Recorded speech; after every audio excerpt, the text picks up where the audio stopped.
KL Sharma ji हमारे साथ जुड़ गए। त्यागी जी, मैं लौट रहा हूं अमेठी से, आपके कांग्रेस के उम्मीदवार शर्मा जी जुड़ गए। शर्मा जी, बहुत बहुत स्वागत, आपको बधाई। अमेठी से चुनाव लड़ रहे हैं स्मृति ईरानी के खिलाफ, कैसी तैयारी है सर? उम्मीद थी कि राहुल गांधी लड़ेंगे, लेकिन लड़ आप रहे हैं सर। नहीं, मैं पार्टी का सोल्जर हूँ। जो पार्टी का आदेश हुआ मैं उसका पालन कर रहा हूँ, ठीक है, और इसलिए अमेठी से लड़ रहा हूँ मैं जी। लेकिन सर, कार्यकर्ताओं से हम बात करते हैं ग्राउंड पर, वो चाहते थे कि अमेठी से राहुल गांधी लड़े या प्रियंका गांधी लड़े। तो आप अभी ग्राउंड पर गए, आपने नामांकन भी भरा, क्या ऐसा है कि गांधी परिवार के आदमी को लड़ना चाहिए था, या सिर्फ लोगों के अंदर, कार्यकर्ताओं के अंदर इस तरह की बातें हैं, या आपको लग रहा है कि नहीं, आप कांग्रेस का कोई भी उम्मीदवार उतार दीजिए, उसका वेलकम कर रहे हैं वहाँ कांग्रेस के कार्यकर्ता?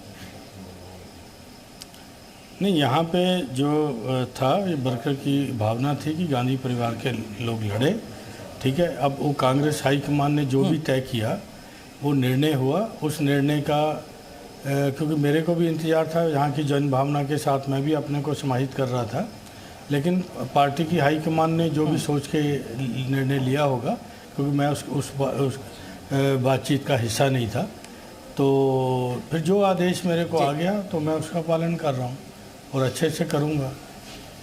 केएल शर्मा जी, बीजेपी कह रही है कि देखिए आपको तो बलि का बकरा बनाया गया है, लेकिन सर कुछ राजनीतिक जानकार ये भी कह रहे हैं कि आपको अमेठी में वॉकओवर दे दिया। राहुल गांधी होती तो मुकाबला दिलचस्प होता, वहाँ कांग्रेस की सीट भी निकल सकती थी, प्रियंका आती तो बहुत और मजबूत हो जाता।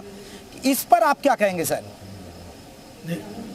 ये देखो, बीजेपी का घमंड बोल रहा है, ठीक है ना, ये बीजेपी का घमंड बोल रहा है, ठीक है। और घमंड जो है किसी का भी नहीं चलता है, ठीक है। ओवर कॉन्फिडेंस, क्योंकि यहाँ पे हम लोगों ने इसी इंडिया में देखा है, इंडिया शाइनिंग कर रहे थे, ठीक है, फिर देख लिया लोगों ने कि इंडिया शाइनिंग नहीं है। तो ये अब ये इलेक्शन जो है, इसके आप देखिएगा 4 तारीख को किस तरह के परिणाम निकलेंगे, ठीक है। हर दिन तो पहले ये 400 पार बता रहे थे, फिर अगले दिन उनका कोई दूसरे स्टेज से भाषण शुरू हो गए, फिर तीसरे दिन तीसरे शुरू हो गए।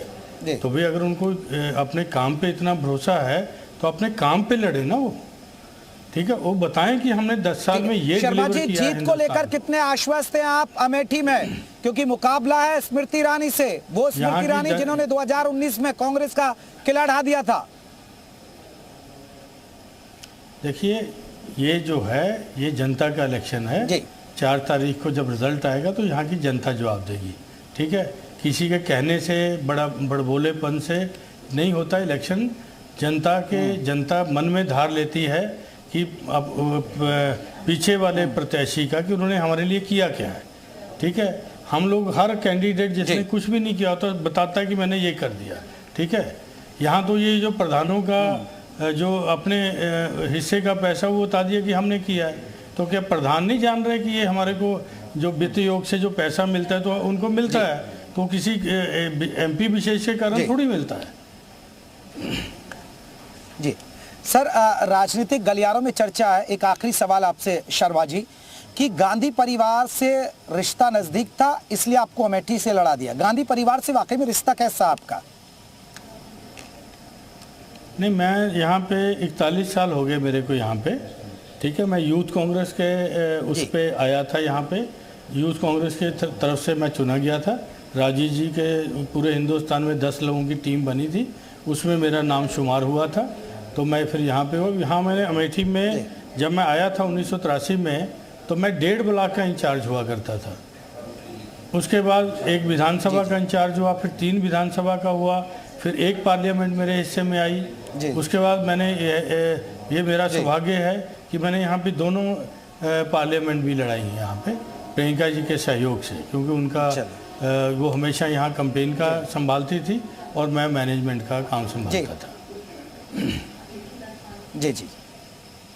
चलिए शर्मा जी, देखिए हम आपको शुभकामनाएं दे सकते हैं, वो तो जनता तय करेगी 4 जून को आखिरकार क्या नतीजे आते हैं। आपको हमारी तरफ से शुभकामनाएं। तो हमारे साथ अमेठी के उम्मीदवार थे, आपको बता दें उनका कहना है कि वो जीत को लेकर आश्वस्त है।